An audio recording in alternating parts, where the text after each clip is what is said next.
Friday morning இன்றைக்கி கொஞ்சம் அர்ஜென்ட்டாக வீட்டுக்கு வர வேண்டியதாக இருந்தது. அதனால் இன்றைக்கி ஆஃபீஸ் லீவ் போட்டு வீட்டுக்கு வந்தாச்சு. இந்த மெட்ரோ நீங்கள் எல்லாம் ரீசெண்டாக பார்த்துருப்பீங்க, Bengaluru yellow line metro start பண்ணியிருக்காங்கன்னு சொல்லிட்டு. இந்த மெட்ரோ தான் அது. இன்றைக்கி ஃப்ரைடே இல்லை, அதனால் ஒரு சின்ன ஒரு பூஜை ஒன்று போட்டு சாமி கும்பிட்டுட்டு இன்றைக்கி டின்னருக்கு தக்காளி சாதமும் பாயில் பண்ண எக்கும் தான் வச்சு சாப்பிட்டோம். அவ்வளோதான், இன்றைக்கி ஃப்ரைடே போயிடுச்சு. பெங்களூர் பக்கம் தானே இருக்குது, தடிக்கு வேந்தால் ஒசூர் போயிடலான்னு சொல்லுவாங்க. ஆனால் இந்த ஒரு டே ட்ராவல் பண்ணி வந்து இங்கே அப்படியே சாப்பிட்டு தூங்குன மாதிரி தான் இருக்கும். அப்படியே ஒரு நாள் ஃபுல்லாக கம்ப்ளீட்டாக போயிடும்.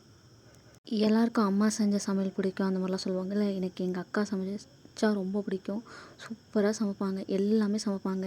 வீக்கெண்ட் அந்த 2 நாள் எங்கள் அக்கா சமைக்கிறதுக்காகவே நான் வெயிட் பண்ணுற மாதிரி இருக்கும். ஹாஸ்டலில் சாப்பிட்டு ஒரு மாதிரியாக இருக்குமா, அதில் அந்த 2 டேஸ் எங்கள் அக்கா சூப்பராக சமைச்சு போடுவாங்க. அவ்வளோதான், இன்றைக்கி டே ஓவர். சாப்பிட்டு தூங்கியாச்சு.